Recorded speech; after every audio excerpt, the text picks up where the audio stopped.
अर्थ के कुछ भी होगा तो घर गिर सकता है। तो स्ट्रॉन्ग घर कैसे बनाना है इस वीडियो से आप सीखोगे। देखो, लोग या कॉन्ट्रैक्टर जब भी घर की कंस्ट्रक्शन करते हैं एक बहुत बड़ी गलती कर देते हैं। जब वो फुटिंग बना रहे होते हैं ना, उनको पता होता है कि फुटिंग का साइज कितना रखना है, कितने बाय कितने की, 4x4 की, 5x5 की।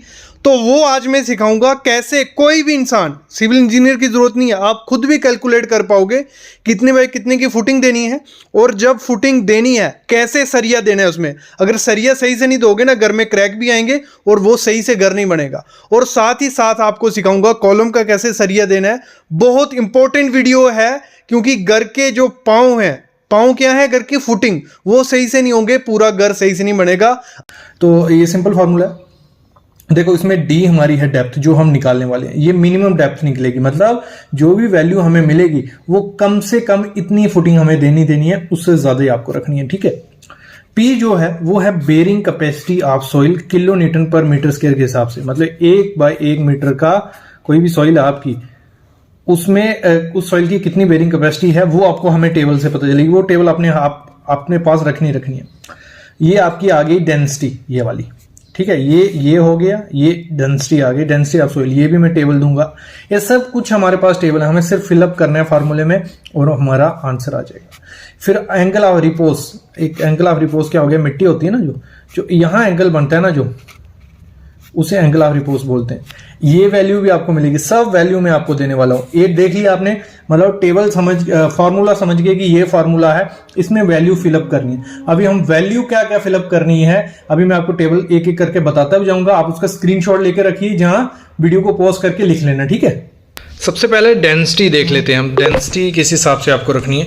देखो, जो क्ले हमारी होती है, ड्राई क्ले, उसकी 1600 kg पर m³ के हिसाब से होती है। क्ले डैम्प अगर होगी, मतलब गीली थोड़ी होगी, 1760 उसकी हो जाएगी। ऐसे ऐसे करके सबकी आपको मिल जाएगी। सिल्ट आपके एरिया में है, मतलब रेत टाइप है, तो 2100 होगी उसकी kg पर m³। फिर आपके पास सेडिमेंट्री रॉक है, मेटामॉर्फिक है, इग्नेशियस है, जहाँ ग्रेवल है, पत्थर वाली ज़मीन जो हमने वो पहले देखी ना, जो वो हमारी लगा लो क्ले ड्राई, जहाँ उसको हम ग्रेवल भी ले सकते हैं, क्योंकि वो एक पत्थर काफ़ी ज़्यादा थे उसमें, ठीक है। तो उसकी उतनी स्ट्रेंथ ज़्यादा होती है, डेप्थ कम कर सकते हैं, उसमें कोई दिक्कत नहीं है। फिर आगे बढ़ते हैं, फिर हम देखेंगे सॉइल की कैपेसिटी। मैंने जैसे कहा था ना, वो डेंसिटी हमने देखी, मैं आगे फिर से बताऊंगा आपको, कोई दिक्कत नहीं, डरना नहीं है, मैं बता रहा हूँ। अभी वीडियो लंबी है, और लंबी इसलिए रखिए कि हर चीज़ क्लियर हो पाए। तो जो हमारी डेंसिटी है वो है 98 किलो न्यूटन पर bearing capacity, 98 kilo newton per metre square. फिर फाइन सैंड की इतनी है, मॉइस्ट क्ले की इतनी है, तो मीडियम क्ले की इतनी है, फाइन सैंड की। और ये मैं ऐसा करूंगा, ये ब्लॉग डाल दूंगा अपने जो वेबसाइट है हमारी civilsitevisit.com, उसमें ब्लॉग डाल दूंगा, पूरा प्रोसेस उसमें भी रहेगा, ठीक है। पहले इसको देख लेना, फिर वहाँ ब्लॉग सर्च कर लेना, कोई दिक्कत नहीं है। सॉफ्ट रॉक की इतनी है, ग्रेवल सैंड की, हार्ड क्ले की, रेजिडेंशियल डिपॉजिट की, ठीक है। ये हो गई हमारी। फिर हमें क्या चाहिए था, एंगल ऑफ रिपोज चाहिए था, जो हमें फार्मूले तीसरी चीज़ चाहिए थी। तो मड का 0 डिग्री होता है, वेट क्ले का 15 डिग्री होता है, वेट अर्थ का 15 से 17 होता है, ड्राई अर्थ का 20 से 30 होता है, वेट सैंड का 25 से 26 होता है, कंसोलिडेटेड ड्राई अर्थ का 30 होता है, ड्राई सैंड का, क्लेयर का, इस सब का, ठीक है। तो अभी हमें पहचानना होती है हमारी सॉइल कैसी है, उस पर वीडियोज़ हैं, आप देख सकते हो, और देख के आइडिया लग जाएगा, कोई दिक्कत नहीं है। सैंड जो हमने स्टार्टिंग में वीडियो देखी वो कैसी सॉइल थी, मतलब एक क्लेई टाइप थी और हार्ड थी, तो उस हिसाब से हम वैल्यूज ले सकते हैं। अभी हम चलते हैं थ्योरेटिकल पार्ट पे, ठीक है। देखो, ये फार्मूला था, अभी हम वैल्यू पुट करते रहते हैं, आप पूरा फोकस रखना, ठीक है, स्क्रीन पे। डी हमारा वैसा का वैसा, और जो हमने ये पी क्या था हमारा, एक मिनट सेट कर लेता हूँ। पी था हमारा बेरिंग कैपेसिटी ऑफ सॉइल, तो हमने बेरिंग कैपेसिटी उसमें 451 ली, मतलब हार्ड रॉक था।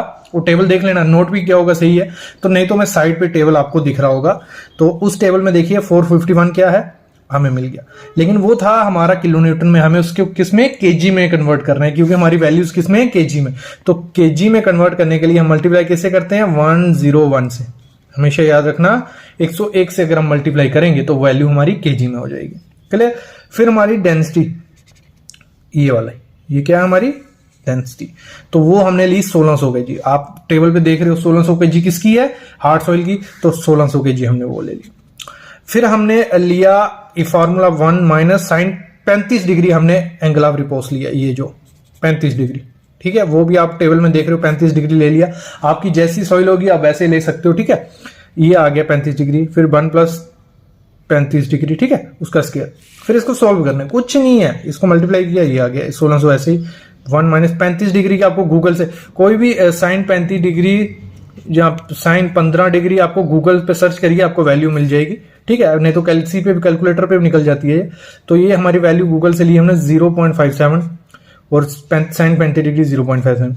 इसको सॉल्व किया, इन दोनों को माइनस किया, पॉइंट ये आया, इसको प्लस किया ये आया, इसका स्क्वायर, फिर इसका स्क्वायर किया ये आया, तो हमारी आगे 2.08 अप्रॉक्स मतलब 2.1 मीटर।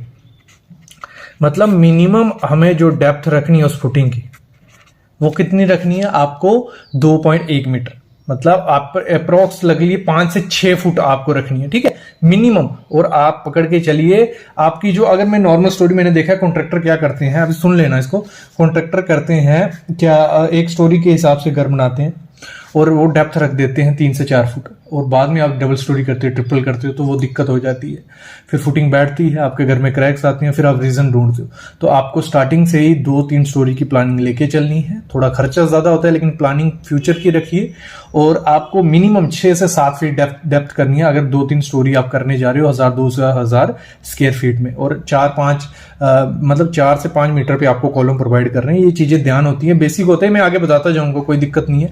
अभी हम चलते हैं जो हमने नीचे सोलिंग करनी है कि नहीं करनी है वो देख लेते। देखो सोलिंग की बात आती है, सोलिंग अच्छी है लेकिन जहां जरूरत नहीं है वो बेफालतू का खर्चा है। जैसे आपने इधर देखा, जो स्टार्टिंग में मैंने आपको, ये सामने भी आप देख रहे हो, यहाँ इतना ज्यादा पत्थर है, इतना ज्यादा हार्ड स्टार्टा है और डेप्थ भी काफी ज्यादा है, तो यहाँ जरूरत नहीं थी सोलिंग की। डायरेक्ट आप पीसीसी भी करते, जो प्लेन सीमेंट कंक्रीट डाला जाता है वो डालते तो कोई दिक्कत नहीं थी, वो लो ट्रांसफर हो जाता।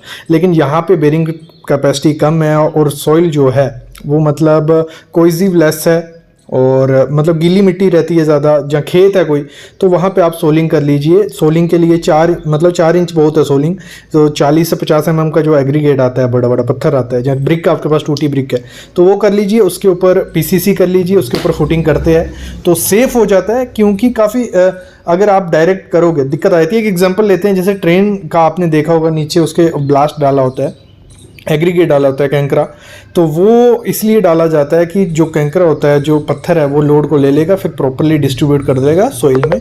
वैसे ही वर्क यहाँ पे ये काम करता है सोलिंग, उसके ऊपर पीसीसी रहती है तो फिर वो अच्छा परफॉर्म करता है। और अगर सॉइल अच्छी है डायरेक्ट पीसीसी कर लीजिए, कोई दिक्कत नहीं है। जाली जो आप सामने देख रहे हो, ये ऐसे जाली नहीं बनानी है आपको कैसे जाली बनानी है मैं बताऊंगा। और ये जो एल प्रोवाइड किया गया है ये छोटा है, मतलब इसको कितना इसकी लेंथ होनी चाहिए वो सब चीजें हम इस वीडियो में क्लियर करेंगे। कंप्लीट वीडियो देखो। अभी हम थियोरेटिकल पार्ट पे चलते हैं, लेकिन उससे पहले प्लीज चैनल को सब्सक्राइब कर लो और बेल आइकन दबा लो। तो चलो मैं आपको बताता हूँ गलती हुई क्या है वहां। सबसे पहले हम जब साइट पे विजिट की, हमने देखा जो फुटिंग की मतलब डेप्थ थी वो प्रॉपर थी, डेप्थ कोई दिक्कत नहीं था। वीडियो लंबी होगी क्योंकि मैं काफी चीजें आपको क्लियर करूंगा। डेप्थ जितनी हमें चाहिए थी 6 फीट से 7 फीट, वो डेप्थ वहां हमें देखने को मिली। जो सबसे पहले गलती की थी, जो सरिया बांधा गया था मतलब फुटिंग का, वो ऐसे था, मतलब सीधा, ठीक है। उसके जो बॉटम का सरिया था वो ऐसे प्रोवाइड किया था। जो भी स्पेसिंग दी थी, मिनिमम आपको 4 इंच स्पेसिंग रखनी है। जहां आप पकड़ के चलिए 100 से 125 mm आपको स्पेसिंग रखनी है इन जालियों के बीच की। और जो आपको सरिया प्रोवाइड करना है ना, वो इस तरीके से आपका होना चाहिए। मतलब ये तो आपका हमने देखा, ये होना ये चाहिए था, तो ये आपका मिनिमम 4 इंच होना चाहिए। ये किस लिए मैं बताता हूँ, 4 इंच होना चाहिए। दूसरा जो फुटिंग, वो कल मैं बताऊंगा वो हुआ क्या है। फुटिंग को भरा गया है एक मतलब स्क्वायर शेप में या रेक्टेंगल शेप में, उसको ट्रेपेजोइडल नहीं बनाया गया। ये हम कल बात करेंगे क्यों ये जरूरी होता है, वो जरूरी क्यों नहीं है। एक गलती ये गई थी, हमने पकड़ ली गलती। दूसरी, जो कॉलम का सरिया प्रोवाइड किया था, उसका जो एल होता है नीचे, वो ये एल प्रोवाइड करना होता है जो हमें, ये आपको 300 mm मतलब 1 फुट मिनिमम, कम से कम 1 फुट आपको प्रोवाइड करना है। जहां आपको करना है 16D + 10D, इतना आपको प्रोवाइड करना ही करना है। और वहां हमने देखा ये हमें मिला 200 से 250 के बीच, तो ये गलत था। दूसरा, जब ये कॉलम का सरिया खड़ा किया जा रहा था, इसके जो एल थे ऐसे ऐसे और कुछ एल अंदर की तरफ से। आपको एल कैसे खड़े करने हैं मैं आपको शेप बताता हूं। एक एल आपका ऐसा आना चाहिए, एक एल आपका ऐसा आना चाहिए कॉर्नर्स पे, एक ऐसा, एक ऐसा, एक ऐसे, एक ऐसे और ऐसे। ये आपके एल होने चाहिए और ऐसा सरिया आपका खड़ा होना चाहिए, मतलब ऐसे, ठीक है। ये गलती थी, ये बहुत बड़ी गलती थी वहां। नेक्स्ट जो क्या गलती की गई है, जो वर्टिकल सरिये खड़े किए हैं, मतलब जो हमारे सरिये वहां आपने देखा कॉलम के सरिये थे जो, तो ये डुप्लेक्स घर बन रहा है, डुप्लेक्स की कंस्ट्रक्शन हो रही है और सरिये एक ही लेवल पे कटे हुए हैं सब। और जब फ्यूचर में उसको लैब करने की बारी आएगी तो सब लैब एक ही जगह आएंगे, ये सब लैब एक जगह आ गए, और सब जब लैब एक जगह आ गए, जब ये फेलियर होगा तो यहां से कॉलम सबसे पहले टूटेगा। मतलब यहां से सरिया उसका बॉन्ड ही नहीं है, क्योंकि आपको जो स्टैगर्ड करना होता है, ये कॉलम का सरिया एक ऐसे रहेगा, एक का लैप इधर आएगा, एक का लैप इधर आएगा, मतलब आगे पीछे लैप आपका आना चाहिए। बहुत बड़ी गलती होती है। नेक्स्ट जो स्टीरअप की बात की हमने, जो रिंग प्रोवाइड किए थे, ये हमारा फुटिंग था, ठीक है। अभी बहुत गलतियां की हैं वो, मतलब पूरी बिल्डिंग में देख रहा हूँ एक गलतियों से बनने जा रही है। तो ये जो सरिया, ये जो इधर से हमारी फुटिंग स्टार्ट हुई है, ठीक है, ये यहां तक एक्सकवेशन थी। जो आपको रिंग प्रोवाइड करना है, स्टीरअप प्रोवाइड करना है, वो आपको 100 mm के सेंटर टू सेंटर प्रोवाइड करना है, 100 mm, क्लियर।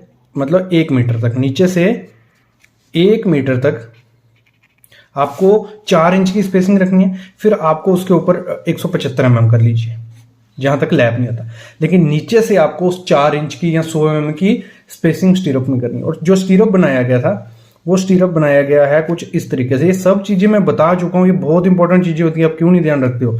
तो जो स्टीरअप था उसकी हुक नहीं थी, इसमें सरिया आएगा ऐसे ऐसे ऐसे, जो भी जैसे भी सरिया प्रोवाइड किया गया है। तो उधर बनाया कैसे गया है, ऐसे सिंपल, मतलब उसको हुक नहीं है, यहाँ ये हुक नहीं है। और ये हुक आपको 9D मतलब 10D पकड़ के चलिए, 8 mm का, तो 80 mm ये होनी चाहिए दोनों तरफ, 80 mm। इस सरिये को पकड़ के रखती है। जब सरिये मतलब स्ट्रेस आएगा ना, कॉलम झूलने लगेगा ना, तो ये क्या है, जितना झूलेगा उतना पैक होता जाएगा, तो कॉलम को आपको पकड़ के रखता है। ये गलती बहुत बड़ी होती है, इसको इग्नोर नहीं करना है। एक बहुत बड़ी गलती जो की गई है वहां, वो क्या थी मैं आपको फिर बताता हूँ। वो था ये जो फुटिंग जब एक्सकवेशन की गई, चूना जो मारा गया वो बहुत गलत मारा गया। फुटिंग हमारी आती थी यहाँ, ठीक है, ये फुटिंग देखना, ये फुटिंग हमारी आती थी यहाँ, ये उसके ऊपर कॉलम आ गया। लेकिन जो एक्सकवेशन की गई है वो ऐसे होनी चाहिए थी, मतलब दोनों तरफ बराबर, यहाँ से भी अगर 1 फीट है, यहाँ से भी 1 फीट, लेकिन वो की गई है मतलब ऐसे फुटिंग ऐसे, और फुटिंग आ रही है यहाँ, और कॉलम खड़ा किया जा रहा है यहाँ। तो ये एक्सकवेशन किस काम की, क्योंकि ये सेंट्रिक हो गया, ये फुटिंग का काम ही नहीं है। कॉलम एक तरफ है, उसके नीचे इतनी सी फुटिंग है, तो वो थोड़े लोड ट्रांसफर कर पाएगी, वो पंचिंग शेयर से ही फेल हो जाएगी। मतलब जब उस पर लोड आएगा, इतने में कहां लोड ट्रांसफर कर पाएगी वो। तो आपको जब लेआउट करना है, चूना मारना है, वो प्रॉपर आपको मारना है कि आपकी फुटिंग बीच में आए। ये फुटिंग आपकी आएगी, ये उसके ऊपर कॉलम आएगा, तो जब लोड आएगा तो ये प्रॉपर डिस्ट्रीब्यूट कर पाए ऐसे। नहीं तो अगर आप मतलब एक्सकवेशन में ये दिक्कत कर रहे हो, तो वो कहाँ रुक पाएगा, वो जहां यहाँ फुट कॉलम दे रहे हो यहाँ वाला, तो ये बैठ जाएगा। और ऐसे घरों में सबसे ज्यादा चांसेस होते हैं सेटलमेंट के, और थोड़े टाइम बाद आपके घर में क्रैक्स दिखेंगे, माइनर क्रैक्स दिखेंगे, धीरे धीरे बढ़ते जाएंगे, और वो काफी ज्यादा खराब हो जाते हैं। बहुत बड़ी गलती होती है, इनको इग्नोर मत किया करो। तो इस चीज को समझो आप, है क्या, देखो जो फुटिंग मैंने आपको साइड पे दिखाई, वो फुटिंग कुछ ऐसी थी आपकी, ठीक है। एक वीडियो अगर आप डिमांड करोगे तो मैं वीडियो ले आऊँगा कि ये फुटिंग का साइज़ कितना रखना होता है। मतलब ये मैं वीडियो बना चुका हूँ वैसे, कि आपको जो लेंथ रखनी है, जो बिड्स रखनी है, वो कितनी होनी चाहिए आपकी, वो अगर आप चाहते हो तो मैं वीडियो ले आऊँगा। लेकिन यहाँ देखो, ये साइड पे प्रोवाइड की थी, और ये था कुछ 8 इंच,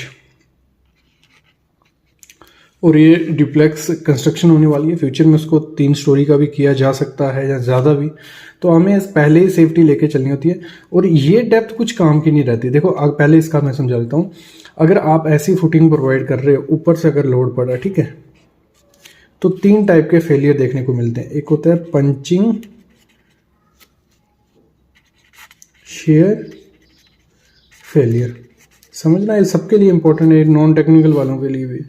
तो इसमें क्या होगा, आपकी ये जो फुटिंग होगी ना, जब लोड पड़ेगा काफ़ी ज़्यादा, तो ये यहाँ से टूट जाएगा। मतलब ये आपकी फुटिंग कुछ इधर से, मतलब लगा लो फाड़ के निकल जाएगी, समझ रहे हो, ज़्यादा लोड पड़ेगा फाड़ के निकल जाएगी। क्योंकि हमारा जो मैक्सिमम बेंडिंग मूवमेंट होता है वो यहीं पे सेंटर पे लाई करता है। यहाँ जीरो है, कोई दिक्कत नहीं है, यहाँ कुछ भी नहीं होगा तो चलेगा।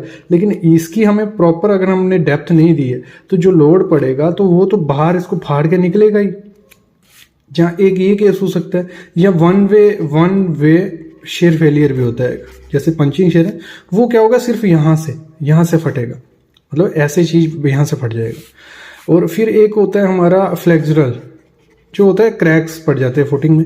और इन तीनों का क्या आपको असर देखने को मिलेगा आपके घर में, आप बोलते हो, काफ़ी लोगों के कमेंट आते हैं कि सर हमारे क्रैक्स देखे जा रहे हैं घर में। थोड़े टाइम बाद होता क्या है, जब आप अपना घर बना लेते हो थोड़े टाइम बाद नीचे सेटलमेंट होती है मिट्टी की, थोड़ी पानी घुस गया या जो भी है, तो उस कारण जो आपकी फुटिंग होती है वो बैठती है थोड़ी। मतलब ऐसे तो सेटलमेंट हर घर में हर कंस्ट्रक्शन में होती है, लेकिन वो कुछ लिमिट तक होती है, वो एक्सेप्टेबल होती है।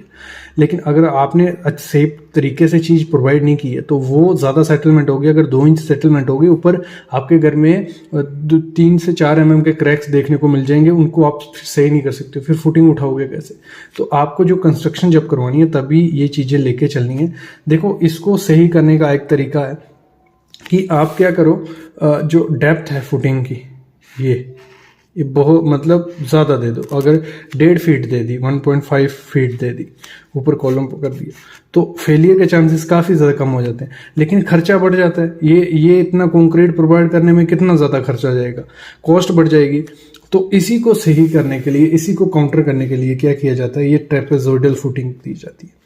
इसमें ना पंचिंग शेयर फेलियर देखने को मिलता है, ना 1 वे ना 2, क्योंकि इसको क्या है डिज़ाइन, इसका लोड प्रॉपर्ली डिस्ट्रीब्यूट हो जाता है। जैसे ऊपर से लोड आएगा ना यहाँ और यहाँ डायरेक्ट स्ट्राइक नहीं करेगा, और यहाँ पे पंचिंग फेलियर के चांसेस खत्म। दूसरे, इकोनॉमिकल हो जाएगा। जैसे हम वो फुटिंग भरने वाले थे पूरे यहाँ इतनी, तो ये जो कंक्रीट था ये कंक्रीट खत्म हो गया, क्योंकि हमने डायरेक्ट क्या किया, ट्रेपेजोइडल फुटिंग दे दी, स्लोप्ड फुटिंग भी जिसे बोलते हैं, ठीक है, ये दे दी। तो इसमें क्या करना है आपको, ये जगह है जी, आप अप्रोक्स 7 इंच दे दीजिए, ठीक है। और ये स्लोप यहाँ से 45 डिग्री की स्टार्ट कर लीजिए, और अगर आप इसको कंप्लीट देखोगे तो 1.5 फीट आपकी ये हो जाएगी। 450 mm पकड़ लीजिए या 1.5 फीट कर लीजिए, ठीक है। तो इतनी अगर आप देते हो डुप्लेक्स घर के लिए तो कोई दिक्कत नहीं है, उसमें आपका अच्छा घर बना रहेगा, फेलियर के चांसेस कम है। और एक चीज़ और देखा जाता है कि स्लो फुटिंग के कारण ना, अगर आप ये फुटिंग देते हो सिंपल, मतलब ये वाली, तो जो ये फिलिंग कर दी हमने सैंड, या पानी जो घुसेगा ना यहाँ रुकता है वो, तो एक प्रेशर क्रिएट करता है पानी, तो वो आपके क्रैक्स भी बना सकता है फुटिंग में। लेकिन इस फुटिंग में देखने को मिलता है कि आपका पानी जो है स्लोप से चला जाएगा नीचे और नीचे चला जाता है, तो इसमें सेटलमेंट भी काफ़ी कम देखने को मिलती है हमारी ट्रेपेजोइडल फुटिंग में, और फेलियर के भी। तो इस चीज़ को आपको ध्यान रखना है जब भी घर की कंस्ट्रक्शन करवानी है, तो ये चीज़ आपको मोस्ट इंपॉर्टेंट ध्यान देनी है। और अगर आप बात करते हो कि हमें वो निकाल के बताइए कि आपकी लेंथ ब्रेड्थ कितनी होनी चाहिए किसी फुटिंग की, वो कैसे निकालते हैं, तो उस पर भी हम वीडियो ज़रूर ले आएंगे। बस आपकी कमेंट की देर रहेगी, आप कमेंट कर लेना, हम ले आएंगे। Thank you guys.